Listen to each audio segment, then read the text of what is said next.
Liza, Silakan. Ya, ya, okey, A'udzu silakan. billahi minasyaitonir rajim. Bismillahirrahmanirrahim. Assalamualaikum warahmatullahi wabarakatuh. Alhamdulillah wassalatu wassalamu ala Rasulillah wa ala alihi wa sahbihi wa man walah. Subhanaka la ilma lana illa ma 'allamtana innaka antal alimul hakim. Rabbi shrah li sadri wa yassir li amri wahlul 'uqdatam min lisani yafqahu qawli. Alhamdulillahilladzi hadana li hadza wa ma kunna linahtadiya laula an hadana Allah. Allahumma anfa'na bima 'allamtana wa 'allimna ma yanfa'una wa zidna 'ilma. Rabbana yassir wa la tu'assir wa tammim bil khair. Allahumma amin. InsyaAllah kita tunggu Ustaz masuk sekejap lagi. Ustaz ada ke? Assalamualaikum Ustaz.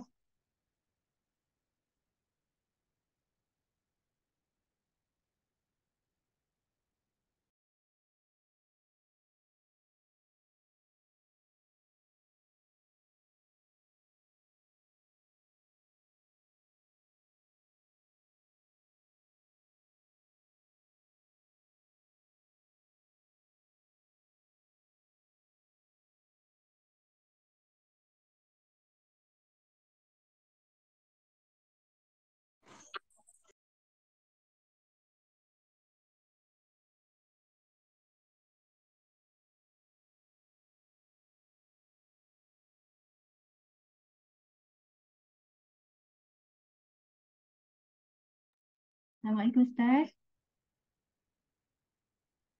Waalaikumsalam warahmatullahi. Baik Ustaz, hari ini kita akan sambung iktiran keempat atau Ustaz akan huraikan ayat-ayat lain untuk iktiran ketiga atau ar-rahim Ustaz Kalau ikutkan hari ni dia akan masuk ikhtiran yang yang baru. baru. Baik, baik. Silakan Ustaz, silakan. Oh, dah start eh? Saya dah buka majlis Doa tadi. Ustaz. Silakan Okey. Ustaz. Assalamualaikum Ustaz. Assalamualaikum warahmatullahi. Sorry lah tuan sekalian lambat sikit hari ni mula. Alhamdulillah dapat masuk juga. Alhamdulillah. Okey, baik Sekejap. Baru sampai ni. Okey, baik. Baik, auzubillahi minasyaitonirrajim. Bismillahirrahmanirrahim. Assalamualaikum warahmatullahi wabarakatuh. Alhamdulillah wassalatu wassalamu ala Rasulillah wa ala alihi wa sahbihi wa man walah. Subhanaka la ilma lana illa ma 'allamtana innaka antal alimul hakim.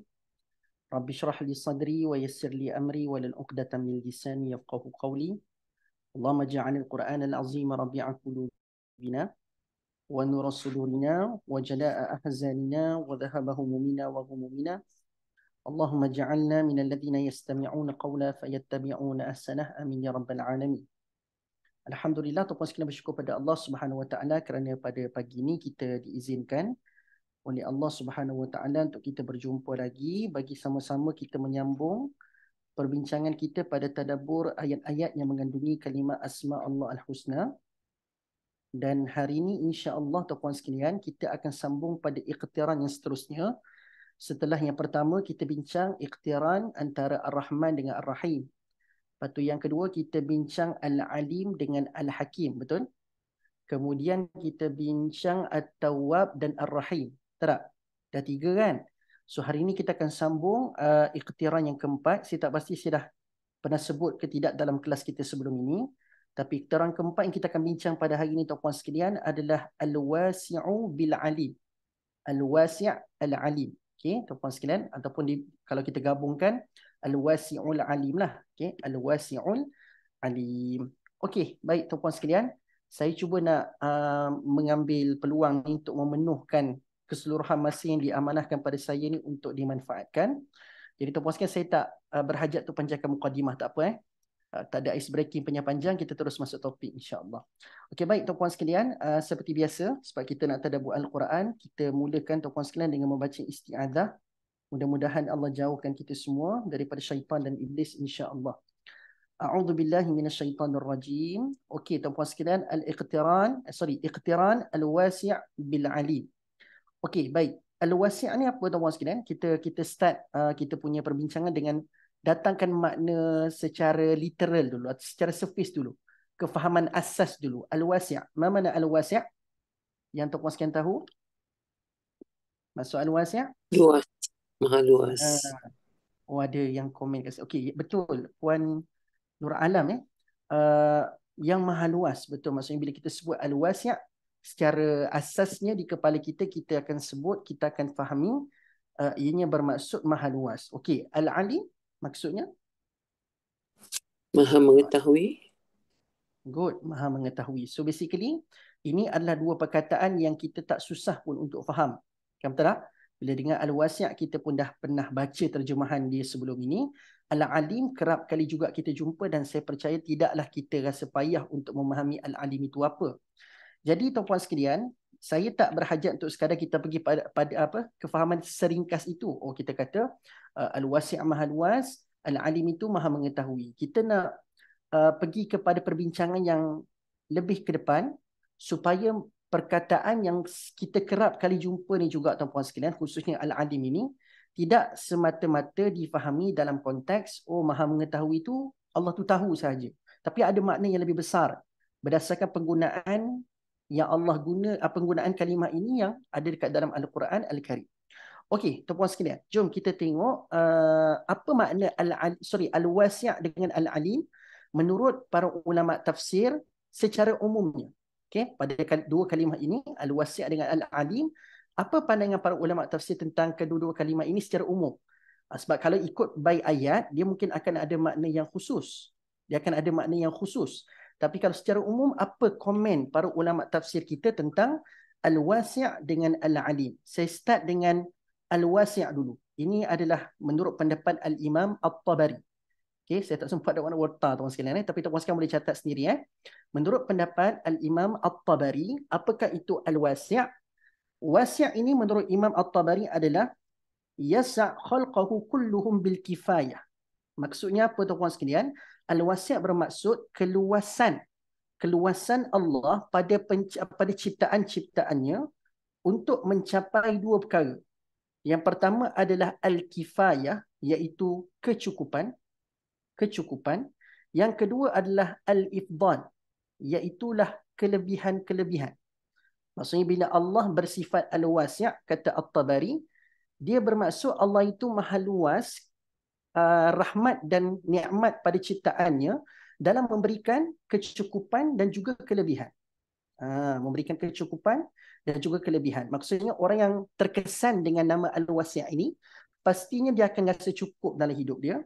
Orang yang terkesan dengan Al-Wasi' ini juga adalah orang yang akan dapat banyak kelebihan. Sebab tu Al-Ifdal, antara perkataan yang kita kuaskan commonly dengar adalah perkataan fadilat. Pernah dengar perkataan fadilat? Fadilat ni bermaksud kelebihan-kelebihan. Jadi orang yang mendapat kelebihan rupa-rupanya berdasarkan pendapat Al-Imam At-Tabari adalah mereka terkesan daripada nama Allah Al-Wasi'.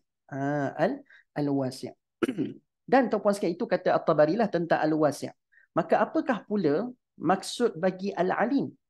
Al-Alim, kalau tadi lebih kepada orang yang dapat Al-Wasi', dapat kecukupan dan kelebihan, maka Al-Alim itu pula apa? Ini juga menurut pendapat Al-Imam At-Tabari. Kata beliau, Al-Alim ya'ni annahu alim bi'af'alihi. Okay, maksudnya bila Allah sebut Allah itu Al-Alim, secara umumnya Allah Subhanahu Wa Taala tahu secara keseluruhan tentang tindakan-tindakan yang dilakukan oleh manusia ataupun makhluk. So bila sebut Al-Alim tu, pendapat At-Tabari lebih kepada mengetahui af'al, maksudnya tindakan-tindakan, perbuatan-perbuatan. So lebih kepada af'al lah, kata At-Tabari. Dan dia kata, tuan-puan sekalian, tidaklah semata-mata dikatakan af'al saja, disambung lagi dalam statementnya, la yaghibu anhu minha syai'un. Dan tidak pernah gaib pada pandangan Allah itu sesuatu pun. Kalau tadi kita duk kata Allah itu tahu tindakan, perbuatan. Tapi kita mungkin kata, mesti Allah tak tahu ni apa yang ada kat dalam fikiran-fikiran kita ni ataupun dalam hati-hati kita ni. Maka Allah SWT kata At-Tabari, la yaghibu anhu minha syai'un. Maksudnya tidak pernah gaib pada pandangan Allah, pada pengetahuan Allah sesuatu pun. Maksudnya berdasarkan statement pelengkap yang kedua ni, maksudnya Allah juga mengetahui selain daripada af'al, selain daripada perbuatan-perbuatan manusia. Dan saya tengok kenapa At-Tabari menyebutkan annahu alim bi'af'alihim tadi. Kenapa tak sebut annahu alimun bi'amalihim? Bukankah tindakan, perbuatan selalu disebut dalam sebutan amal? Tapi kenapa At-Tabari kata af'al, perbuatan dalam bentuk fi'il? Sebab hari ini ada perbuatan yang dikatakan sebagai uh, voluntary action. Mungkin pernah dengar kot. Voluntary action and involuntary action. Ada tindakan-tindakan yang voluntary ni apa benda? Tolong bantu saya, tuan-puan sekalian. Voluntary action and involuntary action. Sukarela. Sukarela. Oh, voluntary itu maksudnya sukarela. Maksudnya kita memang berniat nak buat benda tu lah kan. Voluntary ni maksudnya kita memang berniat, betul tak? Maksudnya kita berniat untuk buat benda tu. Maka tindakan itu berlaku disebabkan kita berniat untuk buat. Kita memang plan untuk buat. Tapi ada tindakan-tindakan manusia yang bersifat involuntary. Maksudnya dia bukan plan sangat nak buat pun, tapi dia just do. Mungkin barangkali itu adalah satu culture pada dia ataupun satu habit yang ada pada dia. Dia tak, yes, saya say istilahnya tidak ada paksaan.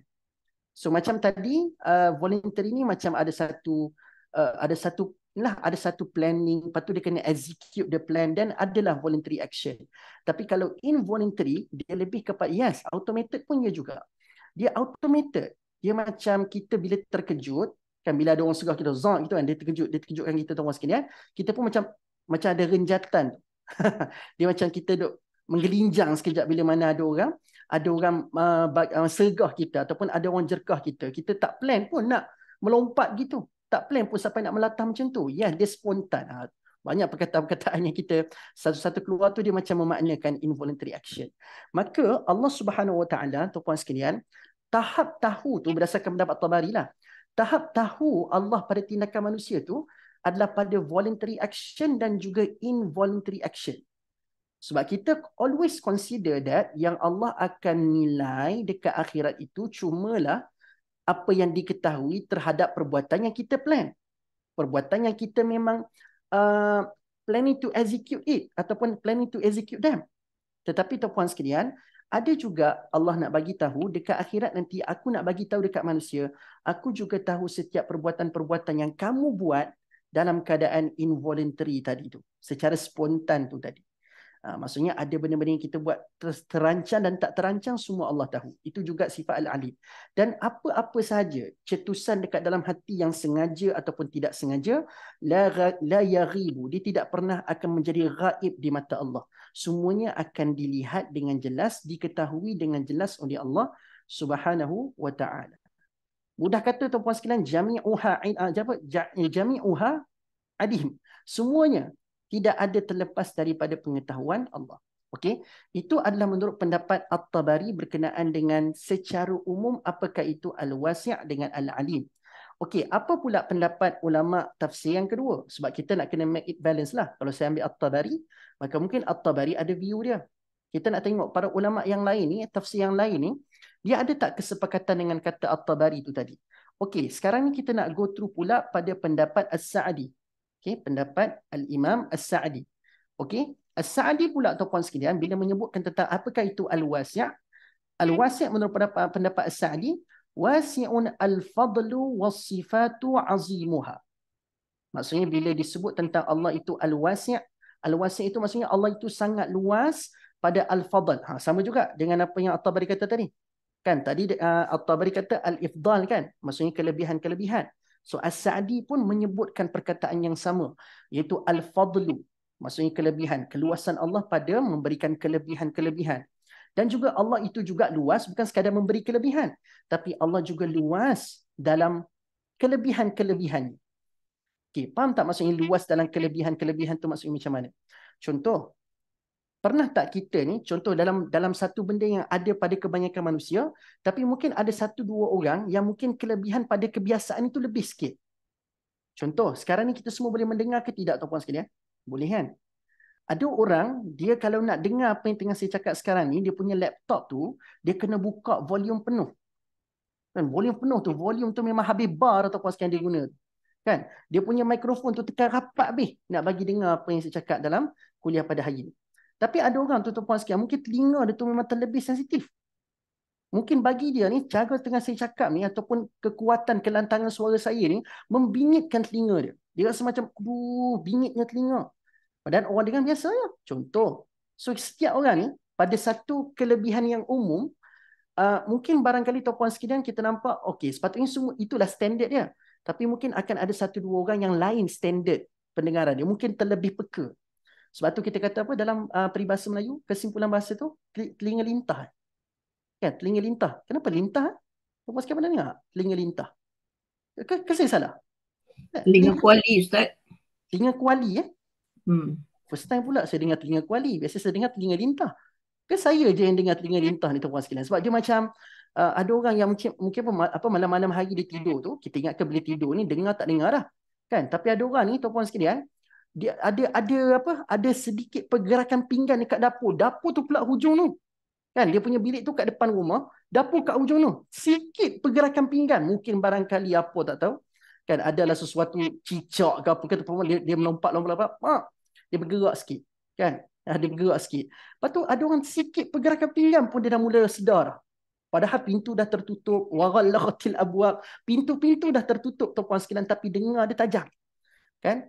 Orang-orang macam ni tuan-puan sekalian memang senang nak kejut dia bangun tidur. Tak perlu pun kita nak pergi gerak badan dia. Kita duk panggil je nama dia, insya-Allah dia bangun.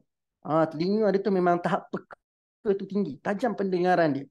Okey, poin saya nak sampaikan adalah bila As-Sa'di mengatakan wasi'ul fadl, maksudnya bila Allah itu bersifat al-wasi', wasi' pada kelebihan, manusia pun ada kelebihan dia.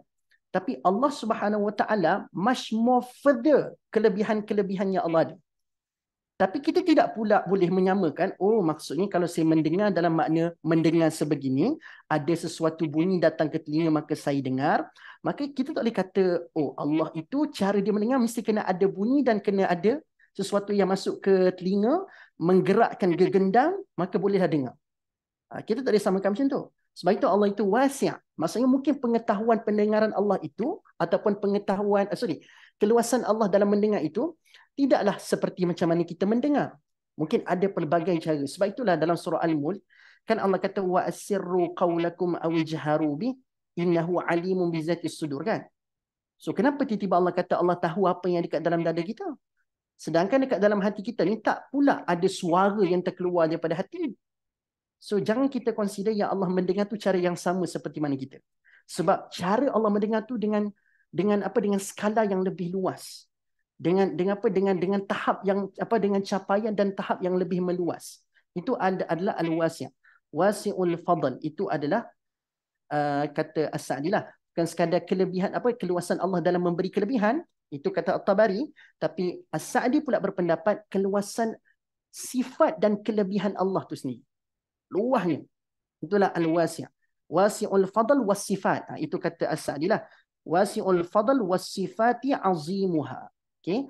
Maksudnya keluasan kelebihan Allah dan juga sifat-sifat Allah untuk menggambarkan kekuatan dan kekuasaan dia. Itulah.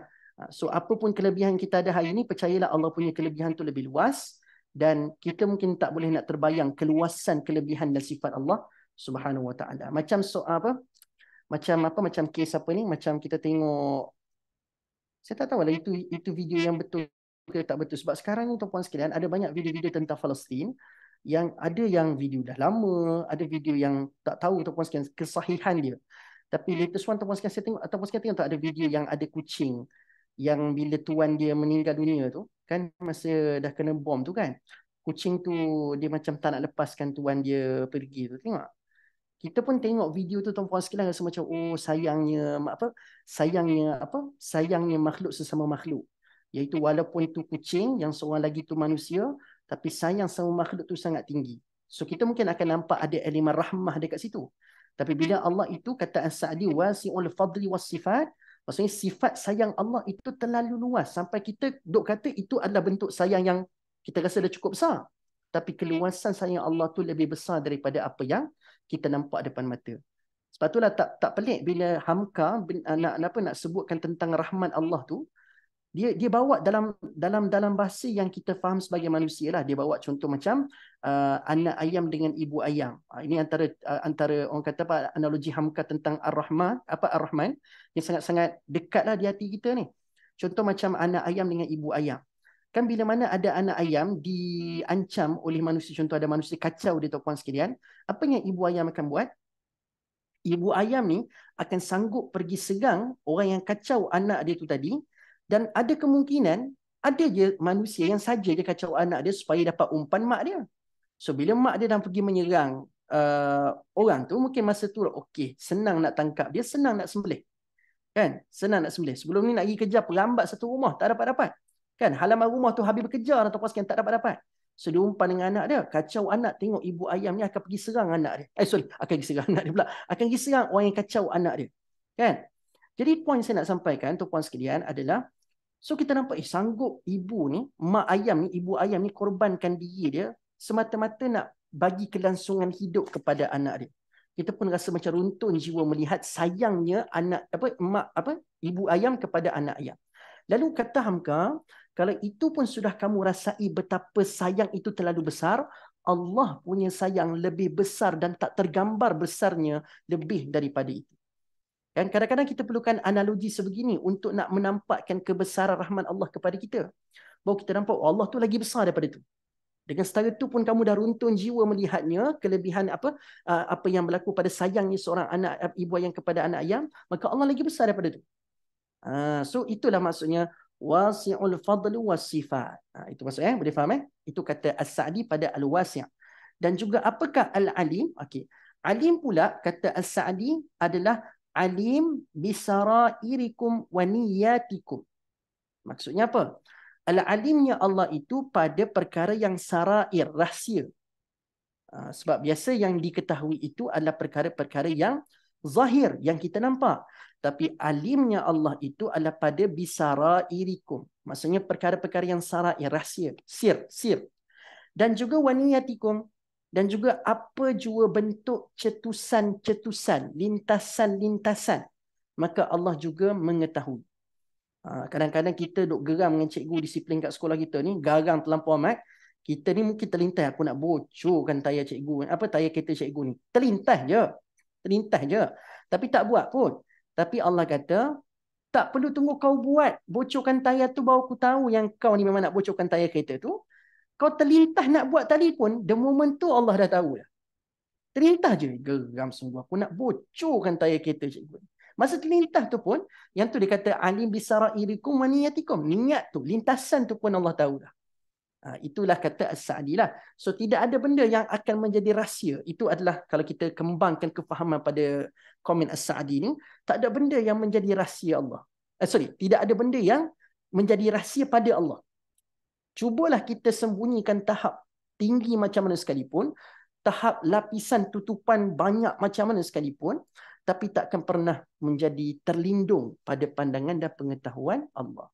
So basically dua ulama tafsir yang komen tentang Al-Wasi' Al-Alim secara umum ni, tuan-puan sekalian faham tak? Jelas tak? Kan? So kita just gabunglah kedua-dua tu sebab kata At-Tabari tadi pada pemberian Allah pada manusia.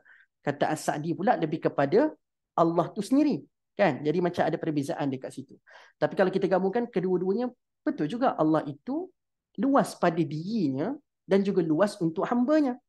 Al-Alim itu juga pada kemampuan capaian ilmu Allah pada diri dia, dan juga Allah juga boleh mengetahui af'al. Bukan af'al. Allah juga boleh mengetahui betul lah af'al pada apa yang dilakukan oleh hamba-hamba dia. So samalah. Pada Allah pun ya, pada hamba-hamba pun ya juga, tuan-puan sekalian. So kita ambil dua pendapat ni je lah, tuan-puan sekalian, untuk kita make it balance tentang makna umum bagi Al-Alim, Al-Wasi' dengan Al-Alim, tuan-tuan dan puan sekalian. Okay, now kita nak tengok dalam Al-Quran bagaimanakah persembahan Allah tentang kedua-dua nama ini, kedua-dua asma Allah Al-Husna ini. Baik, persembahan, tahu tak persembahan? Bukannya Allah nak buat show, tidak. Persembahan tu how Allah display. Gitu. How Allah display this two name, dua nama ni, tuan-puan sekalian. Okay, seperti yang kita dah bincang pada 3 nama sebelum ini, antara yang tuan-puan sekalian expecting ataupun tertunggu-tunggu adalah Allah mesti akan present sama ada dalam bentuk ada alif lam dengan tak ada alif lam, kan? Itu adalah yang kita trend kita pada 3 nama sebelum ini. Dan 6 nama tapi 3 perbincangan sebelum ni. Tapi tuan-puan sekalian tahu tak, dalam perbincangan ikhtiran Al-Wasi' bil-Alim, hanya ada satu wajah sahaja yang Allah display, Allah persembahkan apabila menyebutkan Al-Wasi' dengan Al-Alim. Untuk makluman, dalam Al-Quran hanya ada 7 ayat yang menggunakan iqtiran ini. 7 tempat, which means 7 ayat yang menggunakan iqtiran ini. Dan ketujuh ayat ini, tuan-puan sekalian, tidak ada alif lam pada kedua-dua nama ni. Tidak ada alif lam. Sebab tu tuan-puan sekalian tak pernah jumpa Al-Wasi'ul Alim. Tak ada kan Al-Wasi' Al-Alim. Tak ada. Kan? Tak ada al kat situ. Tidak ada alif lam. Melainkan kalau saya terlepas pandang lah, setakat saya duk kaji tadi, tidak ada Al-Wasi'. Tidak digunakan alif lam dekat dalam penggunaan Al-Wasi'. Tidak ada. Dan juga Al-Alim adalah. Cuma gabungan kedua-dua ini tidak ada alif lam untuk kedua-dua nama ini. So far saya tengok memang tak ada. Dan semuanya dipersembahkan, disebut oleh Allah secara nakirah, iaitu wasi'un alim. Tak ada alif lam pada wasi' dan tak ada alif lam pada alim. Wasi'un alim. Ketujuh-tujuhnya begitu. Okey, ketujuh-tujuhnya begitu tuan-puan sekalian. Wasi'un alim. Okey. So kita boleh buat satu kefahaman beginilah. Kalau saya duk tengok pada hikmah kenapa Allah tidak letakkan alif lam dekat situ, maka sesuailah dengan makna wasi' tu. Kan? Sesuai. Sebab kalau Allah letak alif lam pada wasi' tuan-puan sekalian, maksudnya keluasan dah tak jadi luas dah. Sebab dia dah jadi takhsis, dia jadi khusus dekat situ. So bila khusus, dia narrow down something. Dia narrow down. Apa benda narrow down? Bukan menyempitkan. Betul lah menyempitkan. Dia macam menyempitkan skop penglihatan tu bila ada alif lam. Sebab dia khusus. Dia spesifik. So bila Allah sebut wasi'un alim saja, nakirahkan tanpa alif lam, maka dia jadi luas. Dia jadi umum. Maka umum itu sinonim dengan keluasan. Kan? Umum itu sinonim lah dengan luas, dan luas itu sinonim dengan benda yang terbuka. Dia tidak khusus. Maka itulah hikmah. Kalau setakat ini saya cuba analisis lah.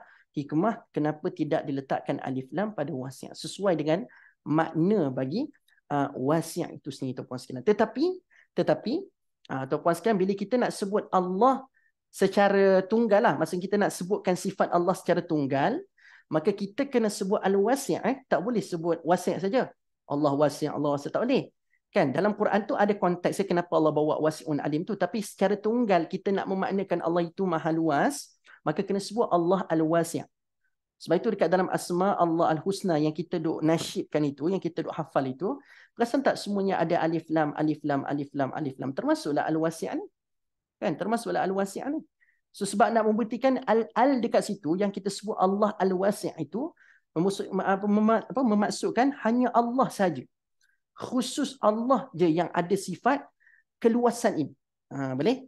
Tapi pada pemaknaan wasi' ni kepada hamba-hamba dia, kepada makhluk-makhluk dia, maka Allah umumkan dia tanpa ada alif lam. Boleh?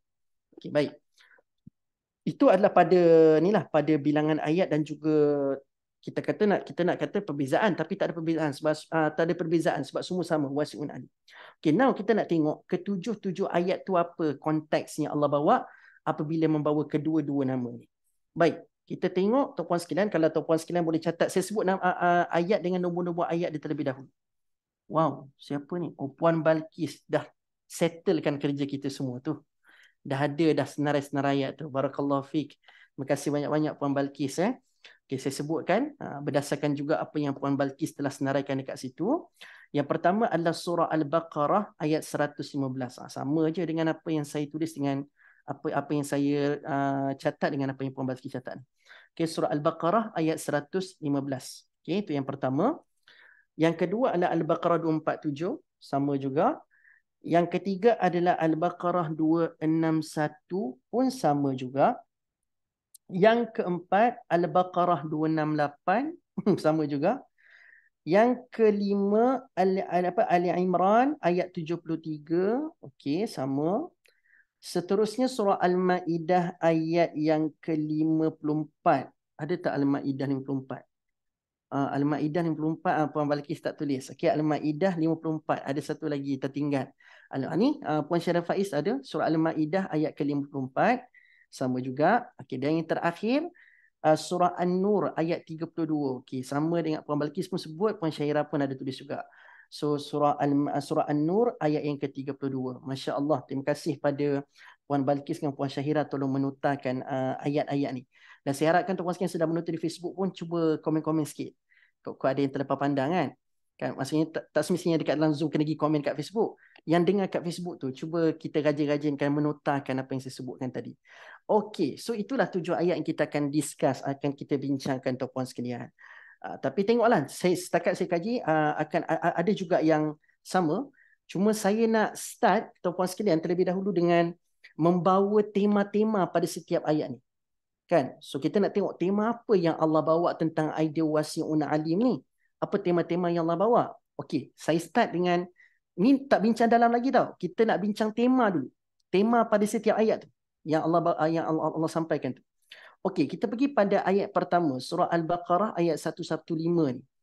Okey, tema dia tuan-puan sekalian, kalau ikutkan dalam ayat 115 ni adalah tema ibadah. Tema apa? Tema ibadah. Sebab dalam ayat 115 Al-Baqarah ini Allah cerita berkenaan dengan Allah kata hadapkan wajah kamu. Sebab Allah kata walillahil masyriq wal maghrib. Allah jualah yang memiliki timur dan barat, kan? Lepas tu Allah kata fasamma wajhullah fa aina ma tuwallu fasamma wajhullah. Di mana pun kamu hadapkan ke muka kamu, maka tak apa, teruskan. Sebab dalam ayat sebelum tu ada cerita pasal orang Islam disekat untuk masuk ke masjid sampai mereka kena berhijrah ke Madinah, kan? Tuan-puan sekalian, kan? So ada sekatan untuk mereka melakukan ibadah di tempat yang diisyaratkan itulah tempat ibadah mereka. Mereka tak boleh masuk masjid. Maka mereka adalah di kalangan para sahabat ini merasakan macam dah tak boleh masuk masjid, tak boleh nak beribadah pada Allah. Susahlah kita nak tentukan kiblat kita. Maka Allah kata tak perlu tunggu berada dalam masjid untuk beribadah. Mana-mana pun kamu pergi, maka kamu boleh just sembah Allah, beribadah kepada Allah macam biasa. Sebab milik Allah lah timur dan barat itu. So itu basic idea lah. So saya letakkan tema ayat 115 ni adalah tentang ibadah. Okay? So ada cerita pasal wasi'un alim pada cerita ibadah. Okay, itu yang pertama. Yang kedua, tuan-puan sekalian, kalau kita tengok ayat 247 surah Al-Baqarah, tema dia pula adalah berkenaan dengan kekuasaan. Tema pasal Al-Mulk. Okay? Tentang kekuasaan. Kekuasaan ataupun pemerintahan lah. Kekuasaan dan pemerintahan.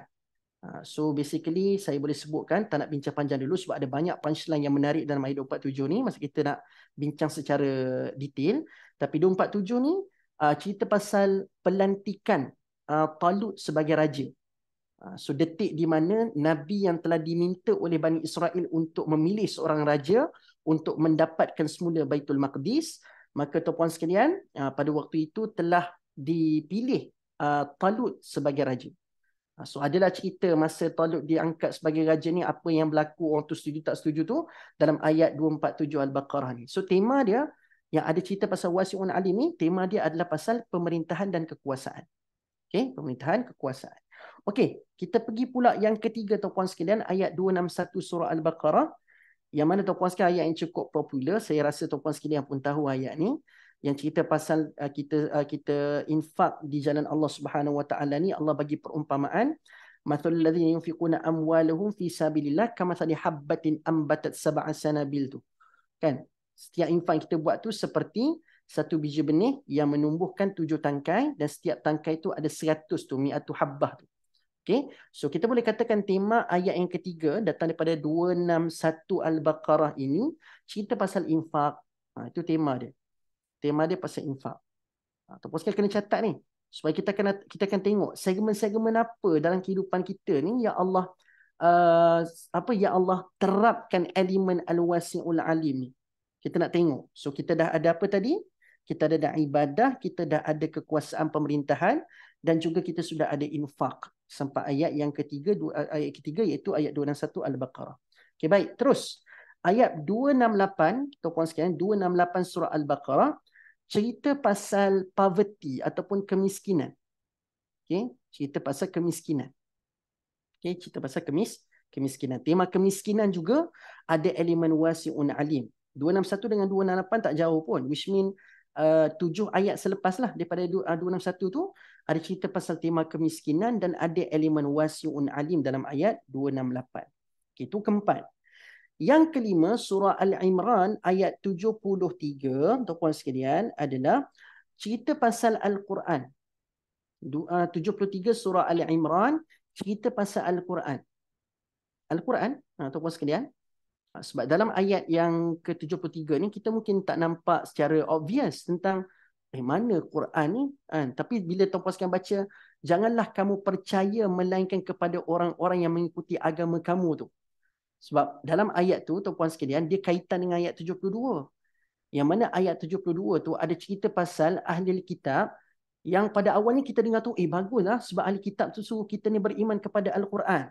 Kan ayat 72 tu memang ada cerita pasal dia suruh orang-orang yang mempercayai kepercayaan yang sama ataupun ahli kitab ikutlah Quran. Tapi dia kata apa? Ikut Quran pada waktu pagi. Ikut Quran pada waktu pagi dan kufur pada Quran pada waktu petang. Bila tiba waktu petang kau tak ikut Quran dah. Kau ikut Quran ni waktu pagi je. Dia kata. Sebab itulah tuan-tuan sekalian saya bawa ayat 73 ni. Tema dia pasal Al-Quran lah. Tema dia pasal Al-Quran. So ada cerita pasal wasi'un alim pada tema Al-Quran ayat 73. Seterusnya tuan-tuan sekalian. Al-Ma'idah ayat 54. Al-Ma'idah ayat 54 ni tuan-tuan sekalian. Cerita pasal kalau ikut tema dia adalah berkasih sayang sesama Muslim. Berkasih sayang sesama mukmin. Berkasih sayang sesama mukmin. Sebab dalam ayat 54 surah Al-Ma'idah ni, tuan-puan sekalian, dia cerita pasal macam mana orang-orang yang beriman ni, sesama orang beriman, dia sangat mengasihi di antara satu sama lain. Tetapi dengan orang kafir, orang beriman dengan orang kafir, kata Allah, mereka ini sangat tegas. Sangat tegas. Tapi tidak bermaksud dengan orang kafir ni toposkan muka dia bengis, mukanya tak senyum, mukanya memang garang. Tidak. Tegas kat sini tidaklah semestinya ditunjukkan dengan riak wajah yang tak disenangi. Tegas kat sini maksudnya pada prinsip. Kan? Seperti mana dalam surah Al-Kafirun itu sendiri, memang Allah pun menggambarkan surah ini bercerita pasal prinsip. Kan? Surah Al-Kafirun yang kita baca kan tentang prinsip. Ketegasan pada prinsip. Sebab kita tidak boleh, tuan-puan sekalian, dengan orang-orang yang kafir sebegini, kita tidak boleh kita gugurkan akhlak kita. Kita masih lagi kena layan mereka dengan akhlak-akhlak yang baik. Cumanya ketegasan kita adalah pada prinsip. Sebab tu penutup surah Al-Kafirun tu lakum dinukum waliyadi. Sebab dalam surah Al-Ma'idah ayat 54 ni pun ada cerita pasal ketegasan kepada orang-orang kafir. Sebab tu ada ayat macam mana tu? Ayat a'izzatin 'alal kafiri. Bertegas, menunjukkan izzah kita di hadapan orang-orang kafir. So tema dia adalah pasal berkasih sayang sesama mukmin. Itu adalah tema ayat 54. Dan yang terakhir tuan-tuan sekalian, yang ada cerita pasal wasi'un alim ayat 32 surah An-Nur, dia bercerita berkenaan dengan perkahwinan. Kahwin pun ada juga wasi'un alim. Kita ingat ke benda-benda agama aja, tentang orang mukmin, tentang infak, tentang kemiskinan ke? Kita ingat ke tema-tema berkaitan dengan rezeki ke ibadah je semata-mata? Tapi ada juga cerita berkenaan dengan perkahwinan. So tema perkahwinan pun ada elemen wasi'un alim dibawa dekat dalam ayat An-Nur, ayat ke-32 surah An-Nur. Okey, ada yang dah buat kompilasi tak tema-tema tadi? Compilation 7 tema tu yang ada terkandung wasi'un alim. Sebab kita nak analisis tanasub ataupun kita nak buat perkaitan lah. Kenapa 7 tema ni sangat dominan untuk dibawa, untuk membawa maksud wasi'un alim tu. Kan? Sebab secara umum tadi kita mungkin bercerita pasal kelebihan, lepas tu pasal pengetahuan kan, bila kata tentang keluasan dan sebagainya tadi kan. Tapi bila ada 7 tema ni tuan-puan sekalian, kita nak tengok, kenapa 7 tema ni yang perlu memaknakan wasi'un alim tu? Kan? Kenapa 7 tema ni yang dipilih untuk memberi kefahaman kepada kita tentang wasi'un alim? Okay, terima kasih. Daripada FB Puan Rabi'ah. Masya Allah. Barakallahu fikum. Okay, baik. Okay, cuba tuan-puan sekalian tengok kepada keseluruhan tema-tema ni. Agak-agaknya lah tuan-puan sekalian, berdasarkan apa yang kita tengok daripada tema 1 sampai tema 7, ada tak aspek yang tertinggal, aspek kehidupan yang tertinggal pada 7 tema ni tuan-tuan sekalian? Ada tak segmen kehidupan kita ni tertinggal daripada 7 tema ni? Contoh, kita sebagai seorang Muslim ada ibadah tak? Kita terlepas daripada elemen ibadah, kena mengabdikan diri kepada Allah. So bila sebut ibadah maksudnya Ustaz, hablu minallah, hablu minan nas ni sebenarnya. Kan, kalau kita boleh sebenarnya awal Kak Liza buat punchline tu, saya saja nak hold dulu punchline tu. Awal Kak Liza buat kesimpulan ni. Maksudnya, maksudnya kalau tuan-puan sekalian tengok ketujuh-tujuh ini tuan-puan sekalian, dia dah cukup komplit. Kan? Attachment yang cukup komplit lah. Betul lah kata Kak Liza tadi, iaitu attachment kita dengan Allah melalui ibadah, melalui Al-Quran dan sebagainya kan. Dan ada juga hablum minan nas berkenaan dengan infak, iaitu perkahwinan juga, lepas kasih sayang sesama mukmin. Maka tuan-puan sekalian, Allah Subhanahu Wa Taala nak bagi tahu yang bahawasanya keluasan Allah pada sifatnya dan juga pada kelebihannya itu tuan-puan sekalian adalah sesuatu yang tak terpisah pun daripada apa yang kita lalui dalam kehidupan kita hari ini. Sebab kalau kita tidak berada dalam ritual keagamaan sekalipun, kita akan ada bersama-sama dengan masyarakat. So takkan kamu tak nampak Allah yang sangat luas keberadaannya, sangat luas sifat dan kebaikannya kepada kamu semua. Kamu tanya kamu tak nampak di luar itu. Sebab kita akan always alert about Allah when bila kita berada dalam satu ritual keagamaan. Masa tu kita ada fully awake, kita ada fully kesedaran tentang Allah masa kita tengah dalam ritual keagamaan. Tapi Allah dengan sifat al-wasi', Allah nak kita rasai adanya Allah walaupun tanpa ritual keagamaan. So dalam perkara yang kamu duk nak kejar sangat, bila kamu duk bujang dulu, kamu nak kahwin, aku ada juga kat situ. Kan? Di saat kamu takut-takut, nak kahwin ke tidak? Nak kahwin ke tidak? Nak kahwin ke tidak? Dan masa kamu bujang pun aku ada kat situ. Fasa kamu bujang pun aku ada. Fasa kamu kahwin pun aku ada. Fasa kamu berkasih sayang sesama orang mukmin pun aku ada. Masa kamu takut kepada kemiskinan pun aku ada juga pada saat itu. Di saat kamu kaya pun aku ada. Sebab infak, mestilah masa infak ni adalah pada orang yang ada lebih. Kan? Di saat kamu ada lebih pun aku ada. Di saat kamu tak ada pun aku ada. Kan? Jadi dalam bab pemerintahan, kamu duk lead people, mengurus orang lain, memimpin orang lain pun aku ada. Jadi tak ada segmen kehidupan pun tak disentuh dalam ketujuh-tujuh ayat ni tuan-puan sekalian. Tak ada satu pun segmen kehidupan kita yang terlepas. Semuanya ada elemen wasi'al alim, wasi'al alim. Itu dia. So itulah maksud yang disampaikan oleh Al-Imam As-Sa'di tadi tu. Betul lah Allah itu luas pada sifat dan fadlun dia, kelebihan dia. Sebab semua segmen boleh masuk. Kan? Macam kita ni tuan-puan sekalian, contoh tak? Contoh macam saya, kalau kata, Ustaz, jemput sikit untuk bagi kuliah pasal tadabbur Quran, mungkin saya boleh. Kan? Tapi mungkin kadang-kadang tuan-puan sekalian, Ustaz, duk cerita sikit, nak jemput sikit cerita pasal fiqh muamalat, cerita sikit pasal macam mana pengurusan harta, pengurusan pusaka, mungkin kita pening sikit lah. Boleh nak boleh, tapi mungkin tak sedetail macam orang yang memang mahir dalam bidang tu. Cerita sikit Ustaz pasal perbankan Islam. Bukan bidang kita. Kan? Maksudnya kita tidak meluas lah capaian kita. Yang sekadar sikit-sikit boleh lah. Sekadar yang kita mampu capai lah. Tapi Allah itu dengan sifat luas, dia mencapai coverage Allah. Itu istilah dia. Coverage Allah tu full, penuh tentang setiap segmen ilmu yang dekat muka bumi ni, serta kelebihan dekat muka bumi ni. Kan? Kalau kita nak tolong orang sekalipun, kita punya tahap keluasan pertolongan itu mungkin just 10% to 50%, tapi keluasan Allah dalam berkelebihan adalah Allah cover everything but lebih lagi. Allah adalah cover keseluruhan keinginan yang diinginkan oleh manusia, tapi Allah always ada lebih daripada itu. Itu maksudnya keluasan yang dikatakan oleh As-Sa'di tadi, wasi'ul fadl was sifat. Itu wow, sangat-sangat luar biasalah tuan-puan sekalian kalau kita nak bincangkan. So itulah yang saya nak sampaikan berkenaan dengan wasi'ul alim dan analisis kepada ketujuh-tujuh ayat yang kita bentangkan sebentar tadi. Okey, so dapat idea? Dah dapat idea roughly kan tentang wasi'ul alim. Okey, sekarang kita nak tengok satu-satu ayat. Satu-satu ayat daripada surah Al-Baqarah. Kita start dulu tuan-puan sekalian, surah Al-Baqarah ayat 115. Okey, kita nak tengoklah macam mana Allah display berkenaan ibadah berdasarkan ayat 115 dan bagaimana ayat ini memahamkan kita tentang Allah itu wasi' dan juga alim. Okey, firman Allah dalam 115 surah Al-Baqarah, a'udzubillahi minasyaitonir rajim. Walillahil masyriqu wal maghrib fa aynama tuwallu fa thamma wajhullah innallaha wasi'un alim.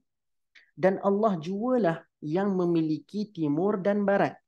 maka ke mana sahaja kamu arahkan diri ke kiblat untuk menghadap Allah, maka di situlah arah yang diredai oleh Allah.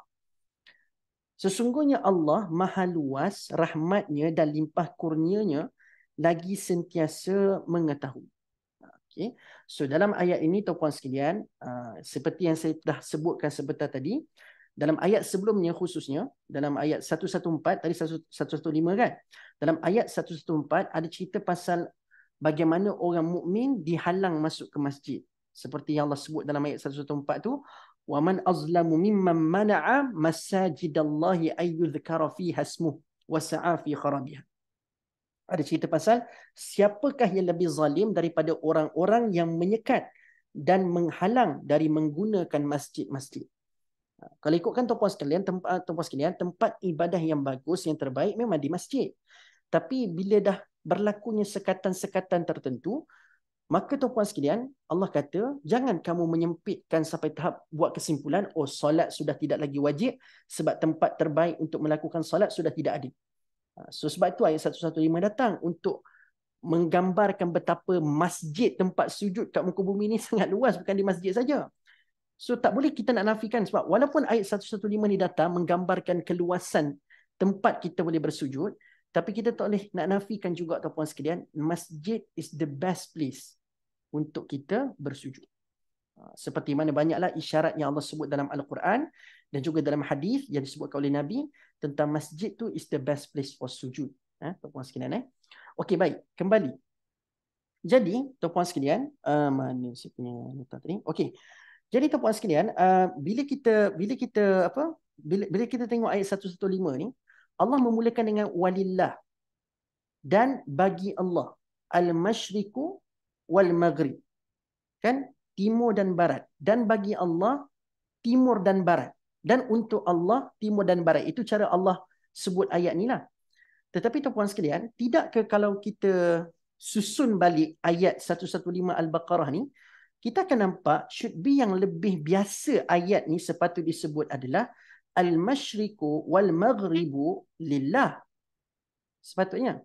Kan? Timur dan barat itu milik Allah. Timur dan barat itu untuk Allah. Itu adalah susunan yang lebih common, betul? Kan? Timur dan barat itu untuk Allah. Timur dan barat itu bagi Allah ataupun milik Allah. Tapi dalam ayat ni Allah turn that arrangement another way around. Itu Allah start dengan walillah, dan untuk Allah, bagi Allah, milik Allah, timur dan barat. Okay. So apa yang kita boleh faham dekat sini? Kenapa Allah letakkan walillah dulu? Kenapa dikemudiankan al-masyriq wal maghrib? Kenapa dikemudiankan? Kenapa walillah diawalkan? Siapa tahu? Yang ini perbincangan ni lah sikit tuan-tuan sekalian, tentang bahasa sikit lah. Kenapa berlaku taqdim wa ta'khir? Ya sebab apa? Pengkhususan khas Allah mengkhususkan dirinya. Betul. Sebab dia adalah berlakunya pengkhususan. Maksudnya kalau kita sebut timur dan barat itu milik Allah, kan, bagi Allah, maka tuan-puan sekalian, kita akan nampak yang di-highlightkan dalam ayat ini adalah pada timur dan barat itu. Tetapi bila Allah mendahulukan walillah, pengkhususan itu diletakkan, highlight tu diletakkan pada Allah tu. Kan? Sebab ada saja orang-orang yang berkuasa atas muka bumi ni tuan-puan sekalian, yang dia rasa macam dia dah conquer a very wide satu jajahan yang sangat besar. Dan dia berbangga-bangga dengan apa yang dia kuasai. Kan dia rasa macam dunia tu milik dia lah kalau dia boleh kuasai sesuatu tempat tu. Kadang-kadang itulah sikap manusia. Dia rasa dia ada kekuasaan sikit je. Dia ada kelebihan sikit je, tapi dia rasa macam dia pegang satu dunia. Kan? Sebab itulah ada surah Saba dalam Al-Quran nak bagi peringatan kepada orang Quraisy kat Mekah ni satu benda je. Sebab the moment dia rasa macam dia dapat kawal Mekah, di mana Mekah tu pula ada Kaabah kat situ, dia rasa macam, oh, kita dah pegang the whole world dengan kita dapat Mekah ni. Dapat kuasai Mekah, kita dah rasa macam kita pegang whole world. Tapi datang surah Saba nak bagi satu peringatan je dekat orang Quraisy kat Mekah ni. Apa dia? Kau nak tahu tak? Lebih kurang macam itulah kalau nak naratifkan ayat ni, Allah nak bagi tahu. Kau nak tahu tak, wahai orang Quraisy, kau ni orang Mekah yang kuasa orang Quraisy yang kuasai Mekah ni, kamu ni cuma pegang 1/10 je kekayaan dunia pada waktu ini. So di saat mereka terlalu berkuasa, merasakan mereka pegang Mekah dan ada Kaabah kat situ, Allah bagi isyarat, kamu cuma pegang 1/10 je kelebihan dunia. Kamu cuma pegang 1/10 je kekayaan dunia ni, wahai orang Quraisy di Mekah. Just 1/10. Tapi another 9/10, kau nak tahu tak jatuh kepada tangan siapa? Siapa yang pernah pegang dunia ni sampai tahap kuasa dia tu boleh cover 9/10 dunia? Siapa? Iaitulah Nabi Sulaiman. Allah bagi isyarat Nabi Sulaiman tu, jajahan dia tu, kekuasaan dia tu lagi luas daripada kamu. Dia ada kekayaan 9/10 berganda lebih kuat daripada kamu. Kamu ada 1/10 ni dah cukup bangga, kamu dah cukup sombong wahai orang Quraisy. Tapi ada kaum yang dia ada 9/10 lebih daripada kamu. Tapi bila aku nak binasakan mereka, sekelip mata je. Lebih kurang macam tu lah. Surah Sabah ni nak bagi peringatan tu lah. Kau 9/10 lagi hebat daripada kamu pun, 9 kali ganda hebat daripada kamu pun aku binasakan dengan mudah. Takkanlah kamu yang lagi low daripada mereka ni aku tak boleh buat. Nampak tak? So itu tujuan kenapa Allah Subhanahu Wa Taala datangkan surah Sabah. Dan itu juga menggambarkan tentang ada manusia yang akan ada mentaliti, kita pegang satu dunia. Dunia ni aku yang punya. Maka di saat ada that kind of stigma dan mentality, maka 115 dimulakan dengan walillah, sebab Allah nak ambil benda tu sebagai kepunyaan dia. Di saat manusia merasakan dunia ni, jajahan ni dia punya, maka Allah kata di mana saja tempat yang tersentuh, yang terkena dengan cahaya matahari, maka itu semua adalah jajahan aku dan kepunyaan aku. Bukan Allah sekadar nak bagi tahu dia milik timur dengan barat, tuan-puan sekalian. Sebab kalau kita kata, kalau timur dengan barat je Allah miliki, utara selatan siapa punya? Tak? Kita jenis nakal-nakal fikir ni, tuan-puan sekalian, kita akan kata, tak ada pula utara selatan dalam ayat ni. Maksudnya utara selatan ni bukanlah Allah punya. Boleh pula kita fikir macam tu. Tapi tuan-puan sekalian, tidak. Bila Allah kata al-masyriq wal-maghrib dalam ayat ini, bukanlah nak tujuk pada arah tu, tapi nak bagi tahu al-masyriq wal-maghrib. Masyriq ni kan tuan-puan sekalian tempat tempat terbitnya matahari. Kan? Timur ni tempat terbit matahari, barat ni tempat terbenam matahari. So bayangkan Allah nak bagi tahu, asal ada je tempat-tempat yang terkena cahaya matahari itu, maka semua itu adalah jajahan Tuhan. Semua itu adalah wilayah jajahan Allah Subhanahu Wa Taala, kepunyaan Allah. So highlightnya pada matahari yang naik dekat dua tempat ni. Bukan Allah kata timur barat tu jadi punya. Untunglah orang pantai timur, kan? Orang duduk pantai barat ni termasuk beruntung sebab Allah dekat tempat dia. Kan? Duduk utara, orang Kedah, orang Penang tak ada. Kan? Duduk selatan, orang Negeri Sembilan, orang Johor tak ada. Tak boleh gitu. Maksudnya di mana tempat yang terkena cahaya matahari, maka Allah ada kat situ. Allah lah owner dan pemilik. Okey, so Allah kata walillahil masyriq wal maghrib. Maksud bila Allah nak bagi tahu satu dunia ni dia punya, Allah kata tak perlu bimbanglah pada manusia yang disekat masuk ke masjid ni. Sebab Allah kata fa aina ma tuwallu fa thamma wajhullah. Kan Allah kata, di mana pun kamu diarahkan, di mana pun kamu arahkan diri kamu, ke mana-mana saja, sebab mungkin kamu tak jumpa kiblat, tapi dengan syarat kena cari kiblat dululah. Kan, dengan syarat cari kiblat dulu. Kalau tak boleh dan tak jumpa dah kiblat, Allah kata, hadapkan je kita punya diri kita ni ke mana-mana. Kan, ke mana-mana. Maka Allah kata, once kita dah rasa di situ, maka Allah kata, di situlah arah yang diredai oleh Allah Subhanahu Wa Taala. Situ arah yang diredai oleh Allah Subhanahu Wa Taala. Okey, dan Allah tutup ayat ini dengan apa? Innallaha wasi'un alim. Sesungguhnya Allah itu maha luas dan juga lagi maha mengetahui. Okey. Now kita nak bedah siasat wasi'un alim untuk konteks ayat ni. So tadi kalau based on kefahaman umum, kita dapat secara umum. Tapi untuk ayat ni, kita nak tengok wasi' itu berfungsi untuk apa. Okey, agak-agak tuan-puan sekalian, kalau kita cerakinkan ayat 115 ni, dia macam ada dua konteks Allah nak bawa dalam ayat 115 ni. Satu konteks tu akan menyokong wasi', satu konsep itu, satu lagi konteks tu akan menyokong al-alim. Okey. Saya sebut dulu konteks yang pertama dalam ayat 115 ni, iaitu Allah nak bagi tahu Allah memiliki satu dunia ni. Itu konteks pertama. Itu poin pertama Allah nak sampaikan. Yang kedua, Allah bagi tahu mana-mana pun kamu hadapkan diri, kamu akan mendapat redha aku. As long as kamu betul-betul berniat untuk beribadah pada aku. Mana-mana tempat pun boleh. Mana tempat pun boleh. So itu konteks yang kedua. So agak-agaklah tuan-puan sekalian, mana satu konteks yang refer pada wasi', mana satu konteks yang refer kepada alim. Timur dan barat tu konteks wasi', Dan Al-Alim tu tentang niat kita untuk menghadap di mana-mana tu Allah tahu Al-Alim. Masya Allah. Kan senang ya. Terus kan. Mudah kerja dengan jemaah Ahsanul Amalan ni. Dia dah tolong dapatkan jawapan ni. Mudah ya. Okay. So basically betul kata Puan Syafini tadi. Yang dikatakan Allah itu wasi' itu adalah pada Allah Subhanahu Wa Taala punya wilayah kekuasaan. Luas Allah Subhanahu Wa Taala punya wilayah kekuasaan. Sebab mana saya tuan-tuan sekalian tempat yang tidak terkena cahaya matahari? Ada ke? Tuan-tuan sekalian tak ada. Semua terkena tempias cahaya matahari. Maka keluasan Allah punya kekuasaan tu sangat-sangat luas lah. Dan tak terbayang tuan-tuan sekalian. Dan hari ini, tuan-tuan sekalian, yang tempat yang terkena cahaya matahari ni bukan semata-mata bumi. Planet-planet lain pun tuan-tuan sekalian terkena cahaya matahari. Jadi kalau ayat ni tuan-puan sekalian, bila kita faham betul-betul tentang konsep matahari yang nak dibawa, maka kita akan mula nampak, ke mana-mana pun kita pergi kat atas dunia ni, kita naik roket ke, kita naik kapal terbang ke, kita naik apa pun, berada atas mana-mana sekalipun yang namanya dunia, maka Allah kata itulah wilayah kekuasaan dia. Luas sangat.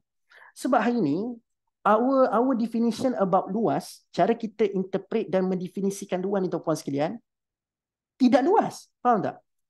Kita masih tak luas. Which means sebab, contoh kan, kita hari ni, kita contoh, kita kata rumah kita berapa square feet. Maka kita pun kita akan kata, contohlah kata, ada tanah besarnya 2 ekar. Hak 2 ekar tu pun kita kata, luas. Betul tak? Kita dengar perkataan 2 ekar tu, kita terus kata, luas. Kita pergi rumah kawan kita ni tuan-puan sekalian, keluasan dia tidaklah sampai 2 ekar.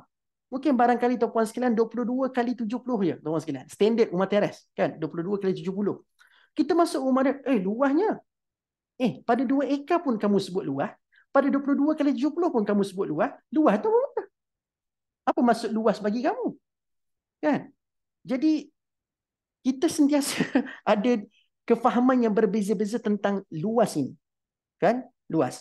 Dan tak kurang juga manusia yang meletakkan ada angka pada benda yang disebut sebagai luas. Kan? Tidak jadi luas kalau benda itu ada limitation. Tidak jadi ianya luas kalau benda itu ada batas. Boleh faham tak? Sesuatu yang dibataskan itu bukan luas, teman-teman sekalian. Itu adalah kurungan. Dia terkurung lagi. Dia terkurung. Maka itu bukan keluasan. Keluasan datang bersama-sama kebebasan. Okay? Jadi Allah nak bagi tahu, bila Allah bersifat wasi' dengan menggambarkan konteks Allah pemilik timur dan barat dengan ada idea matahari terbit tuan-puan sekalian, maka Allah nak sampaikan yang Allah punya wilayah jajahan kekuasaan ini tidak ada benda yang membataskan dan tidak ada benda yang tidak ada had padanya. Tidak ada angka yang boleh membilangnya. Macam kita 22 kali 70, 2 ekar. Tidak ada angka yang boleh diletakkan sebagai keluasan kekuasaan Allah itu sendiri. So itu maksud al-wasi', keluasan yang tak terjangkau pada kekuasaan dia, azimuha, pada kekuatan dia, tidak ada jangkauan pada benda. Jadi tuan-puan sekalian, berdasarkan kefahaman kita terhadap benda ni tentang maksud keluasan ni tuan-puan sekalian, maka sebab itulah ada setengah-setengah cendekiawan ataupun ahli hikmah, tak tahu ahli hikmah ni kita nak kata siapa tuan-puan sekalian. Ada ahli hikmah mengatakan tuan-puan sekalian, kalau kamu cuba nak melakukan maksiat, cubalah keluar daripada tempat yang Allah cipta. Kan? Kalau rasa nak buat maksiat, sebab kita consider macam, tempat yang Allah ciptanya Allah tahu segala yang dilakukan oleh manusia. Kok dah berasa nak buat maksiat ni tuan-puan sekalian, dicabar pada orang tersebut, cubalah pergi ke tempat yang Allah tak boleh nampak kamu, dan cuba pergilah ke tempat yang bukan Allah cipta. Pergi cari. Ada, tuan-puan sekalian. Rasanya, perjalanan sampai kita mati sekalipun, nak cari, kita nak bergerak ke atas ke sebagai contoh, bergerak ke daripada hujung ke hujung sebagai contoh, kita bergerak tuan-tuan sekalian, buatlah perjalanan sejauh mana sekalipun, takkan boleh keluar daripada keluasan jajahan Allah Subhanahu Wa Taala. So ayat 115 ni nak menggambarkan betapa luas. Sebab itulah tuan-puan sekalian hari ni, berdasarkan kita memahami Allah tu terlalu luas kekuasaannya, kita pun akan jadi orang yang tidak mudah untuk nak taksub kepada orang-orang yang ada keluasan pada dia. Yang kita define hanya keluasan lah. Contoh kita nampak orang tu ada keluasan. Contoh dia as a leader dekat kawasan kita, adun kita ke, kita punya ketua kampung ke, dia mesti akan ada kuasa dia, ada jajahan luas dia tu kan. Keluasan jajahan yang dia pegang. Maka kita pun tidak akan bermudah-mudah untuk terlalu kagum, tidak bermudah-mudah untuk taksub kepada orang yang dianugerahkan keluasan ikut definisi manusia ni. Sebab kita tahu yang Allah tu lagi luas kekuasaan ni. Menyebabkan kita sentiasa nampak kekuatan orang tu kerdil je di mata Allah Subhanahu Wa Taala. Tidak ada sebab pun untuk kita terlalu mengagung-agungkan kekuatan kita dan juga kekuatan orang lain. Sebab terlalu kecil dan tidak ada perbandingan yang cocok pun untuk nak dibandingkan dengan Allah Subhanahu Wa Taala. So itu adalah al-wasi' ataupun wasi'un dalam ayat yang ke-115. Dan tak cukup dengan itu, sebab kita mungkin akan timbul satu persoalan. Yang ni datang dia punya perkaitan. Sebab iqtiran tak boleh lagi daripada kita nak mengaitkan kedua-dua ni. Kenapa Allah tidak sebut wa, macam pemisahan berlaku, iaitu wasi'un wa alim. Kalau ada wa tu dia macam satu sifat ni, satu sifat ni. Tapi bila Allah tidak ada wa di antara wasi' dengan alim tu, terus wasi'un alim, maksudnya benda ni macam satu. Benda ni dia macam sekali. Okay. Apa mungkin kita punya dilema kalau kita ada satu wilayah jajahan terlalu besar dan terlalu luas? Contohlah kita cover contoh satu negeri. Kita ni mungkin MB Kedah. Maka apakah mungkin kekangan yang kita akan ada bila kita pegang satu benda yang terlalu besar? Tuan sekalian. Ilmu lah, kita takkan dapat tahu keseluruhan tu. Betul? Kita takkan dapat tahu keseluruhan. Betul kata juga Puan Syafie ni, kita tak boleh nak capai semua kan? Tak. Katakanlah tenure kepimpinan kita 5 tahun, sebab 5 tahun sekali kita mengundi, tuan sekalian. Ada jaminan ke tuan sekalian kita boleh pergi reach dan kita boleh tahu keseluruhan tentang wilayah yang kita duk jajah tu, negeri yang kita jajah tu? Tak ada. Kan? Kita mungkin boleh pergi kepada taman-taman tertentu, tapi ada je tuan sekalian. Tengok contoh. Kan tuan sekalian? Pernah tak ada MB, bukanlah MB, contoh ada tak leader dekat negeri anda, takut macam kena ban pula kan? Ada leader dekat negeri anda pernah sampai dekat depan rumah anda pada hari ini? Pernah? Sepanjang satu tenure kepimpinan 5 tahun, ada tak dia sekali datang? Pergi terpacak depan rumah tuan sekalian, tahu apa benda yang ada kat dalam rumah tuan sekalian, apa yang cukup, apa tak cukup, pernah ada? Sepanjang tuan sekalian hidup berpuluh tahun ni tuan sekalian, ada tak sekali pemimpin rakyat anda, ni bukan nak kutuk, tidak ni, nak bagi gambaran, sebab nak bagi comparison supaya kita faham kuasa Allah ni. Pemimpin jangan duduk macam tak senang duduk pula dengan statement saya ni. Saya bukan nak cabar apa tidak. Kan? Saya cuba nak bagi tahu gambaran kekuasaan Allah tu terlalu besar. Jadi nak bagi tahu kita ni pada 5 tahun ni. 5 tahun ni kadang pun tak mampu nak capai semua. Kadang-kadang dapat kepercayaan penggas terusnya pun tak maksudkan. Tambah lagi 5 tahun pun tak jadi apa juga. Masih lagi akan ada yang terlepas. Masih lagi yang akan ada keciciran yang tak dapat berjaya diketahui dan berjaya disentuh. But satu lagi perkara yang saya nampak, tuan sekalian, baru-baru ni saya tengok tidak baru-baru ni, macam 2 bulan lepas macam tu, saya tengok ada satu negeri tu, dia macam ada satu gambaran tentang ada dia punya leader dekat masyarakat, dekat kawasan tersebut buat reach kan. Dia macam pergi menyantuni dia punya rakyat lah. Cakap bersamamu lah tuan sekalian, bersamamu kan. So adalah pemimpin tu turun tuan sekalian bagi bantuan. Tapi yang saya nampak tuan sekalian, yang leader tu bagi tahu, sebab itulah kita perlukan orang bagi tahu kami, sebab kalau orang tak bagi tahu kami pun tak tahu. Nampak tak? Word tu datang daripada siapa? Saya pun macam okay, masa tu saya tak adalah macam orang kata apa benda macam terpanggil sangat dengan statement tu. Tapi the moment saya study benda ni balik, saya macam triggered. Maksudnya orang yang pegang taklah bersamanya pun, dia tu cuma adalah orang yang pegang kawasan tu je. Dia memang luas juga kawasan tu. Tapi kawasan tu pun tuan sekalian, dia kata, itulah kita perlukan kerjasama untuk orang bagi tahu kami, supaya kami pun dapat tahu. Kan? Jadi maksudnya, perlukan ada orang bagi tahu baru dia dapat tahu. Tapi Allah Subhanahu Wa Taala dengan sifat Al-Alim tuan sekalian, dahlah wilayah jajahan Allah ni besar. Kan? Sebab tu Kak Liza bila start cakap saya dah terkena ada dia punya kesan Tara tu. Kan wilayah jajahan Allah ni besar, tuan sekalian, besar tuan sekalian. Tapi Allah tak perlukan informer, tak perlukan wakil-wakil untuk tolong inform kat dia.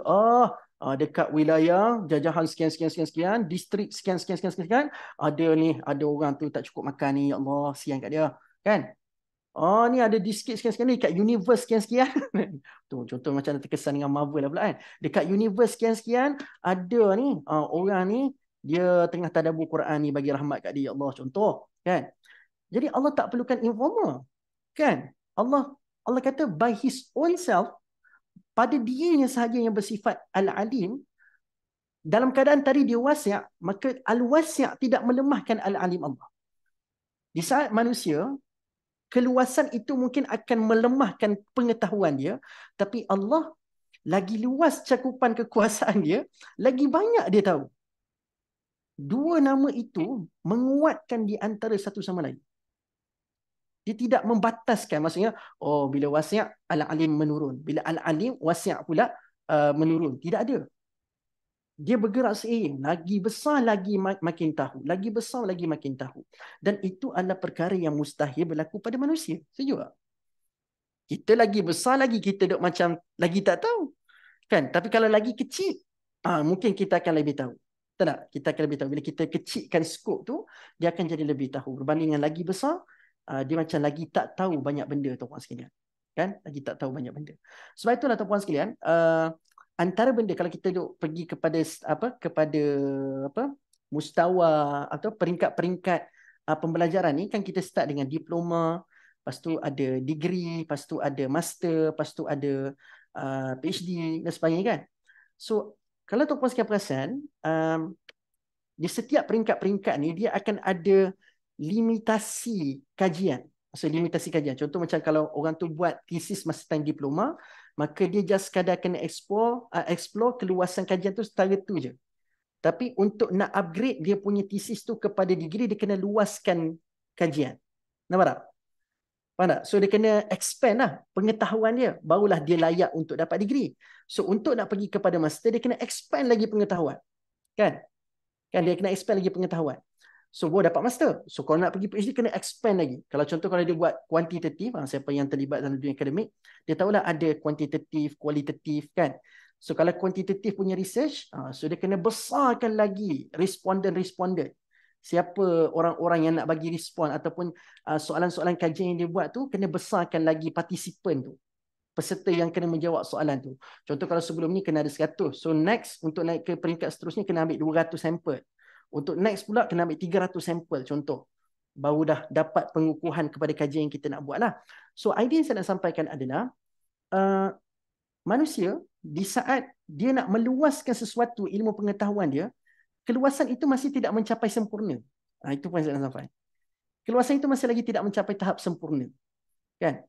Dan yang lagi ironi tuan-puan sekalian, yang lagi ironinya, di setiap capaian-capaian kita hari ini, kita diberikan pengiktirafan padanya tau. Faham tak? Di setiap keterbatasan yang kita ada, yang kita duk define, luah dah dapat 30 responden, kita dapat penganugerahan, you qualify untuk dapat diploma. Kita luahkan sikit lagi, teman sekalian. Dapat 100 orang partisipan. You qualify untuk dapat degree. Kan? Luah lagi, 200. You qualify untuk dapat master. Pada setiap keterbatasan kita, tapi dengan kefahaman kita terhadap luas, saya makin luas. Tapi tuan-puan sekalian, sayangnya, kita berbangga dengan apa yang kita mampu capai. Patutnya makin kita besarkan, kita makin akui yang banyak lagi yang saya tak mampu nak sampai. Banyak lagi yang saya tak boleh nak tahu. Banyak lagi yang tak mampu saya nak sentuh pada hari ini. Sepatutnya itu yang kita kena rasai bila kita expand our kajian, expand our knowledge. Dia tidak menyebabkan kita makin tahu. So punchline yang tuan-puan sekalian dah boleh agak-agak apa yang saya sebutkan di hujung sebagai kesimpulan ni, sepatutnya makin kita belajar, bukan kita makin tahu tau. Kan sepatutnya bila kita makin belajar, bukan kita makin tahu. Bila kita makin belajar, sepatutnya kita makin tak tahu. Boleh faham? Boleh faham tak tuan-puan sekalian? Boleh setuju tak dengan statement ni? Setuju tak dengan saya katakan, bila makin belajar sepatutnya makin tak tahu lah. Kan? Sebab kita makin mengenal, sebab ilmu ini sepatutnya membawa kita kepada mengenal Tuhan. Dan bila kita tahu sifat Allah itu sendiri, kita makin kenal Tuhan kita siapa, maka kita akan merasakan macam makin benda makin tak tahu lagi ada. Tapi berapa ramai manusia pada hari ini konon meluaskan capaian-capaian maklumat itu, dia merasakan I know everything. Sedangkan sepatutnya bila kita ni meluaskan capaian maklumat, kita makin tak tahu. Bukan kita makin tahu. Sebab Allah tu dia punya tu unlimited. Kita yang limited ni pun kita dah rasa macam tahu semua benda. Dulu zaman tak ada internet, kita kata oh tak ada internet susah nak dapat access information. Oh sekarang bila dah ada internet tu oh saya dah tahu dah apa yang berlaku dekat Gaza, apa yang berlaku dekat Palestin sana, kita dah rasa cukup bangga dah. Tapi tuan-tuan sekalian, kita masih lagi tak tahu banyak benda lagi. Kita masih lagi berlega-lega pengetahuan kita tentang perkara yang ada kat bumi. Tapi Allah punya pengetahuan luar daripada bumi pun Allah tahu. Nak bangga apa ilmu kita ada pada hari ini tuan-tuan sekalian? Kan? Sebab di saat kita hanya mampu capai tahap yang kita mampu capai, tapi itulah yang kita duk bangga tuan-tuan sekalian. Dan itulah perkara yang tak selayaknya kita buat pada hakikatnya. Bateri nak habis.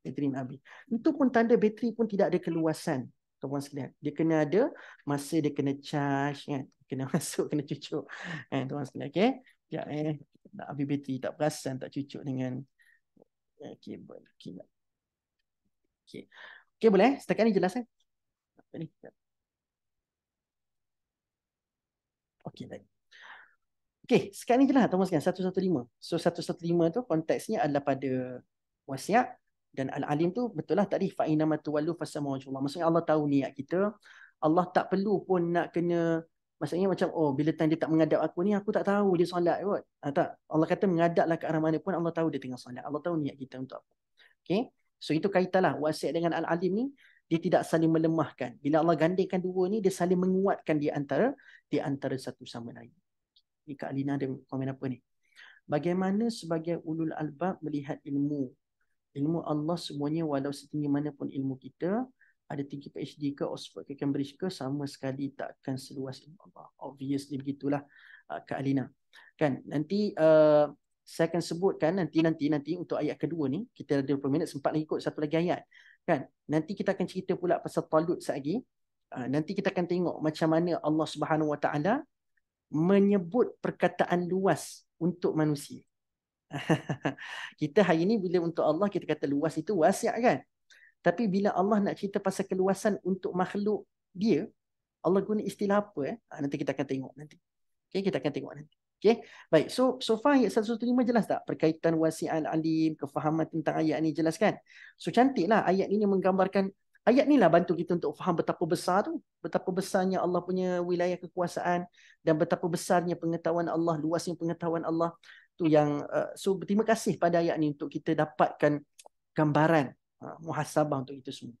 Okey baik, settle untuk ayat ni. So sekarang kita nak pergi pula tuan-puan sekalian pada ayat yang seterusnya, iaitu surah Al-Baqarah ayat 247. Yang ni best tuan-puan sekalian. Banyak punchline menarik. Tapi 20 minit sempat. Sebab 11.45 tuan-puan sekalian, saya kena gerak shoot ke Damansara. Sebab kalau saya tak gerak 11.45, saya akan sampai lewat dekat Damansara. Ada program dengan apa? Menara KWSP apa. Okey baik, sambunglah.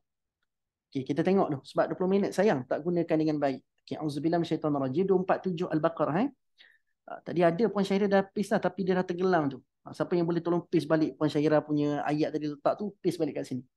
Okey, auzubillahi minasyaitonirrajim. Wa qala lahum nabiyyuhum innallaha qad ba'atha lakum taluta malika. Ini ada cerita pasal Talut lah. Qalu anna yakunu lahul mulku alaina wa nahnu ahaqqu bil mulki minhu wa lam yu'ta sa'atan minal mal. Qala innallaha astafahu alaikum wa zadahu bastatan fil ilmi wal jism. Okay, wallahu yu'ti mulkahu man yasha wallahu wasi'un alim. Okay, panjang ayat ni, tapi kita tengok satu persatu. Saya rasa tuan-puan sekalian pun pernah saya tadaburkan dulu ayat ni dekat mana-mana tah dulu tuan-puan sekalian, tapi pernah saya tadabur ayat ni dulu. Tapi mungkin juga tuan-puan sekalian pernah tadabbur ayat. Okay, saya baca dulu terjemahan dia.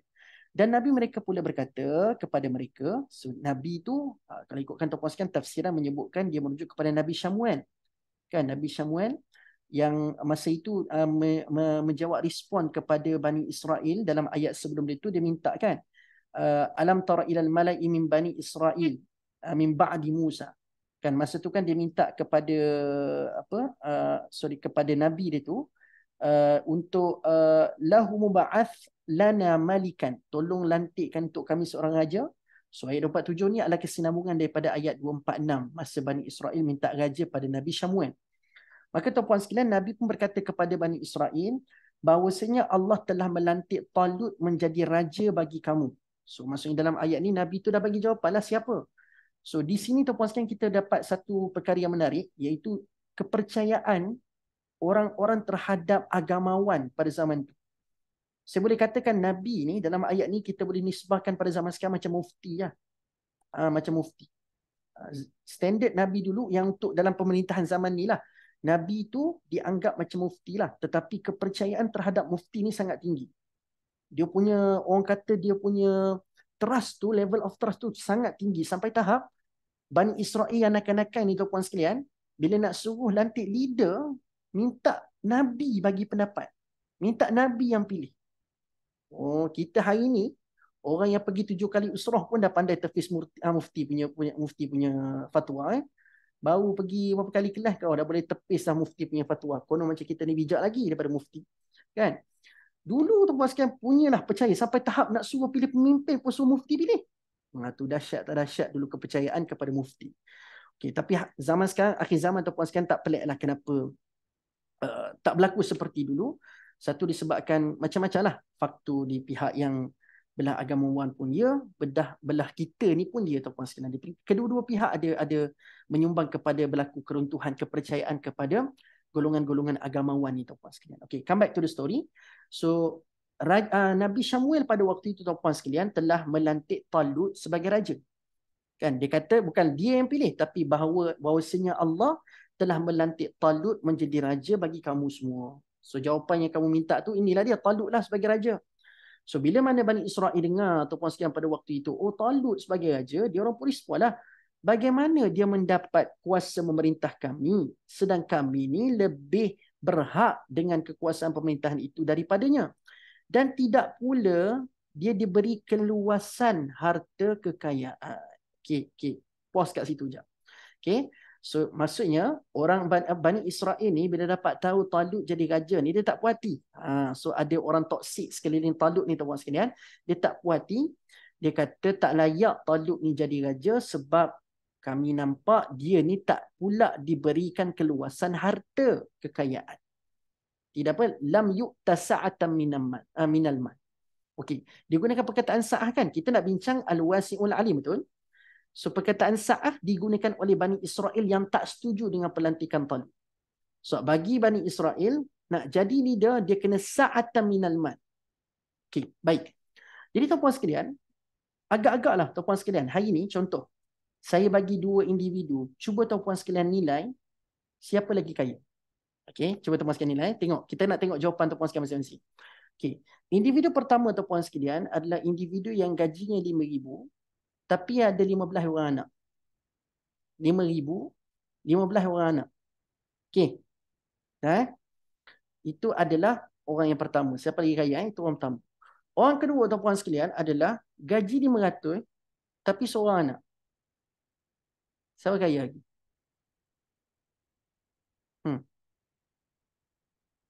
Gaji hak mana? Gaji 5,000 ke gaji 500?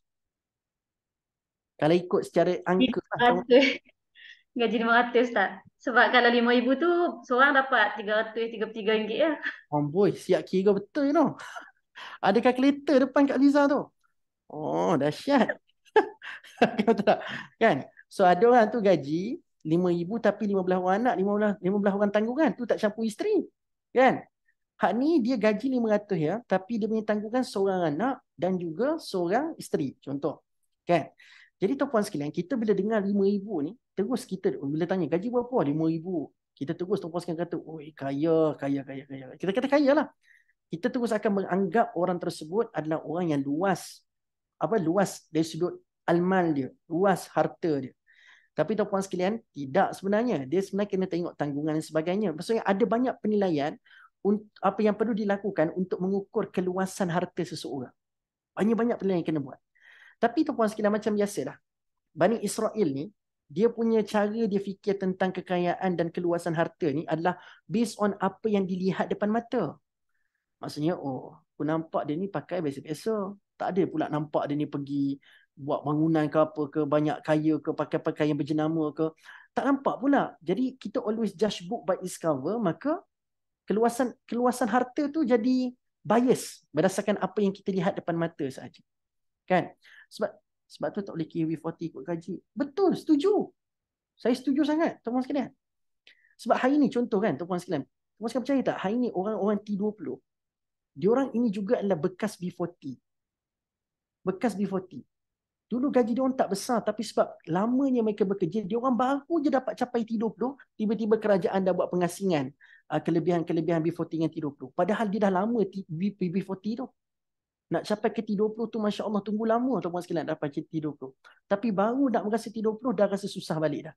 So, dia merasakan dia T20, tapi dia rasa kepayahan macam B40.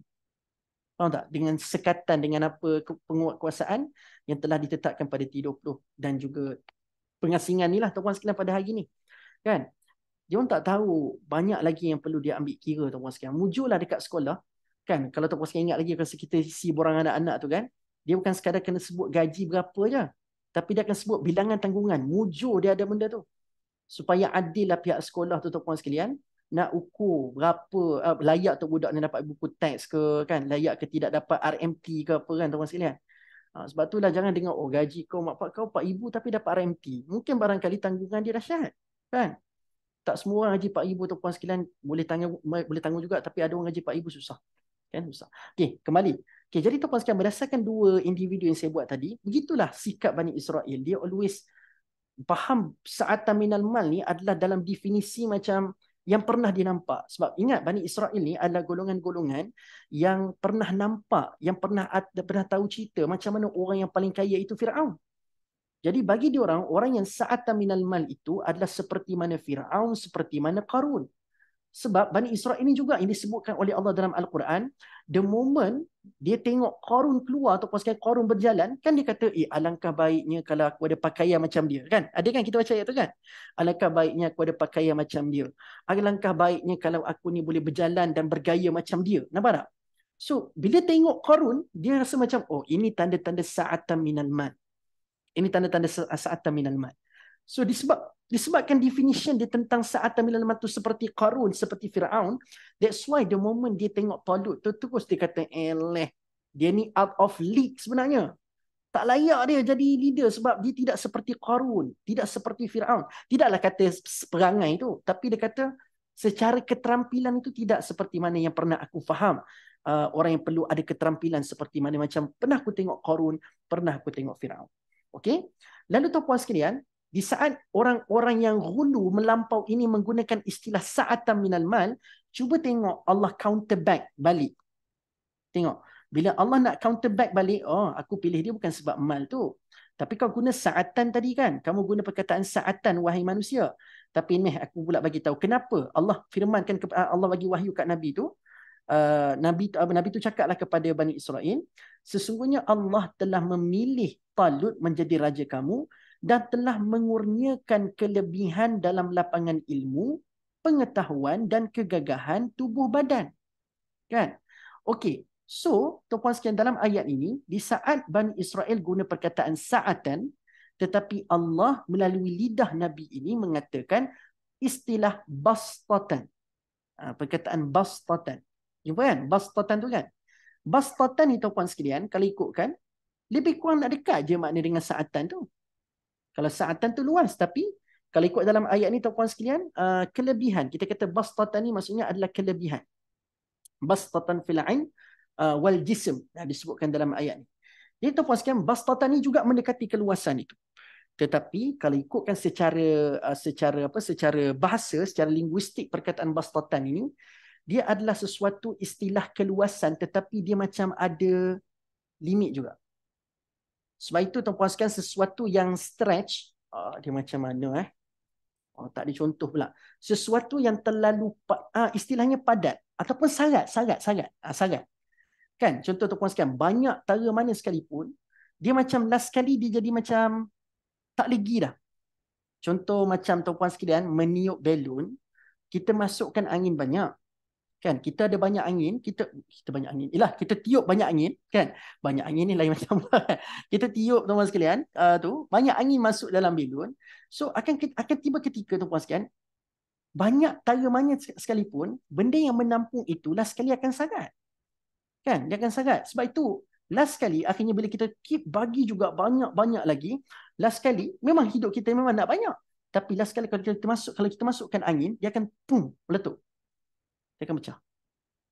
Jadi Allah Subhanahu Wa Taala nak bagi tahu kenapa Allah pilih Talut ni tuan-puan sekalian, sebab Allah nak bagi tahu pada manusia tu, pada manusia tu, untuk seorang manusia tu, Talut tu aku nisbahkan orang tu, aku nisbahkan dia tu seolah-olah orang yang sudah sangat dengan ilmu.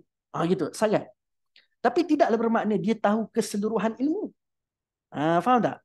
Dia tak tahu keseluruhan ilmu, tapi dia adalah orang yang syarat dengan ilmu pengetahuan. Itu bastatan fil ilm. Syarat dengan ilmu pengetahuan. So dia tu memang dah sampai tahap tu. Kalau disuntik banyak lagi tu dah macam seolah-olah luar daripada kemampuan manusia. Sebab tu aku pilih dia sebagai raja. Sebab dia ada kelebihan dari sudut tu. Okay, poin saya nak sampaikan adalah kenapa Allah shift. Di saat mereka expecting sa'atan, kenapa Allah bawa bastatan? Sebab Allah nak bagi tahu sa'atan tu, wasi' tu milik aku je. Keluasan yang tidak ada limitation tu aku je yang ada. Kamu je yang dengan kerakusan kamu melihat dunia dan kebaikan, kamu always want more, kamu nak banyak dan kamu nak tidak ada limit, kamu nak luas benda tu. Tapi manusia, kau kena ingat yang kamu ni cuma boleh dapat bastatan saja. Banyak mana pun yang kamu nak atas dunia ni, kamu akan ada limitation dan kamu akan ada kemampuan untuk kamu hold benda tu. Kalau datang banyak lagi, kamu tidak akan menjadi orang yang berkemampuan untuk mengurus dengan baik. Kamu tidak akan menjadi orang yang berkemampuan untuk menanggung benda tu dengan lebih baik. So bastah tu kalau tuan-puan sekalian tengok kamus, dia bermaksud stretch. Benda yang telah terlalu tegang. So kalau tambah lagi tuan-puan sekalian tak boleh pergi dah. Dia mungkin akan putus ke, mungkin akan meletup ke tuan-puan sekalian. Tu bastah. Sesuatu yang stretch off. Terlalu tegang pada waktu itu. Okay. Jadi cantik. Allah nak bagi tahu kau nak banyak mana pun kau ada limit juga manusia. Cantik kan? Di saat manusia want more, dia nak lebih, Allah kata no, kau ada limit. Setiap kamu ni ada limitation. Kamu akan ada limit. So sehebat-hebat Talut yang aku lantik hari ni, Talut yang aku pilih ni, dia setiap ada limitation. Jangan kamu expect, kata ilmu power sangat. Tapi ada tak tahu. Sebab aku kata dia sangat untuk satu bahagian yang dia mampu untuk tanggung. Tapi mungkin ada bahagian dia tak mampu nak tahu. Kan? Jadi, bastatan fil ilm wal jisim. So, kalau jisim tu pula dari sudut kekuatan fizikal. So, kamu tak boleh nak expect lah kekuatan fizikal tu macam boleh angkat bangunan satu jari. Mana logik macam tu? Kan? Seorang pergi kitai semua jalut-jalut tu kan? Lepas ni dia nak pergi lawan dengan jalut. Jangan kamu expect pula bastatan fil jisim itu bermaksud dia seorang pergi lawan dengan jalut tu tak perlu tentera yang lain. Kan? So tidaklah bermaksud begitu. Tapi bastatan fil ilm tu kalau pada batang tubuh seorang tu dia memang gagah. Kalau ikut kepada kemampuan pembinaan otot dan sebagainya yang tertanggung pada badan dia dah cukup gagah dah. Pada kesihatan dia, pada kekuatan badan dia, hak tu kira cukup gagah dah tu. Yang normal, yang tertampung untuk manusia. Buat mana pun manusia tuan-puan sekalian, ada benda juga dia tak boleh angkat kan. Sebab itu hari ni rekod dunia hari ni tuan-puan sekalian angkat berat, adalah berapa kg tu, saya tak ingat berapa kg tu. Tak ada orang boleh. Kalau ada orang tu pun tuan-puan sekalian, itu kot limit yang dia boleh angkat tuan-puan sekalian. Tapi lebih pada tu mungkin akan mendatangkan kemudaratan. Betul tak tuan-puan sekalian? Nak kuat cara mana pun, nak angkat beban, tapi kalau beban tu terlebih juga tuan-puan sekalian, akan berlaku juga kemudaratan. Sebab tu ada orang yang patah pinggang tuan-puan sekalian angkat berat, ada orang yang lutut dia lari sebab angkat berat tuan-puan sekalian. Bahaya. Kan? Jadi itulah maksudnya bastah. So Allah make it balance. Manusia ni kamu mesti akan bastah juga. Nak banyak pun bastatan saja. Limit. Limit tu. So Allah make it balance lah. Wasi'atun. Wasi'ah dengan bastatan. Maka bila Allah tutup ayat ni dengan mengatakan wallahu wasi'un alim, jelas tuan-puan sekalian yang Allah itu wasi' pada apa? Pada apa tuan-puan sekalian? Wasi' itu pada ilmu pengetahuan tadi. Wasiat pada ilmu pengetahuan pula. Maksudnya Allah itu maha luas dalam mendefinisikan kebaikan.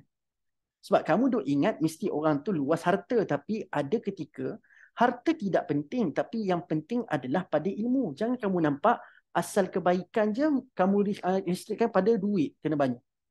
Ada ketika kebaikan itu yang paling penting pada waktu itu adalah ilmu. Maka Allah itu luas pada pemberian rahmatnya pada manusia.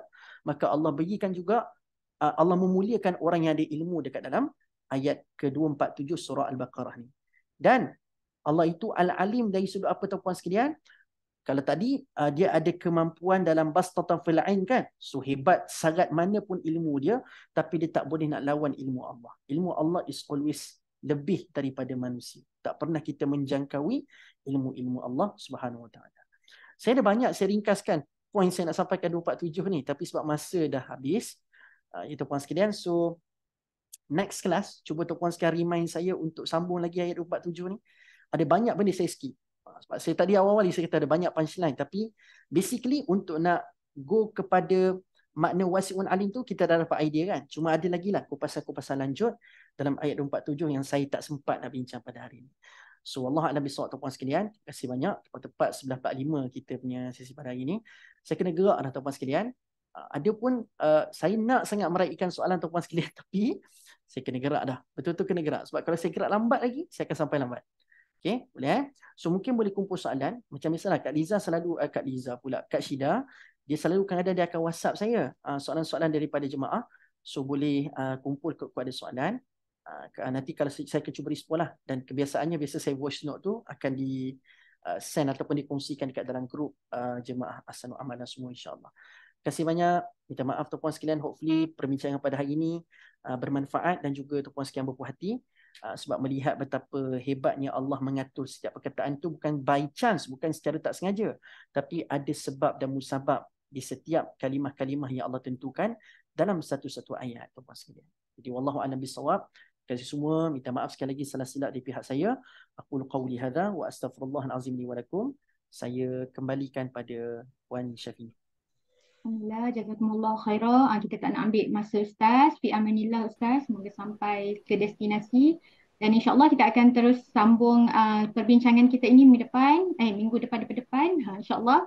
Jadi kita tutup dengan tasbih kafarah dan surah Al-Asr.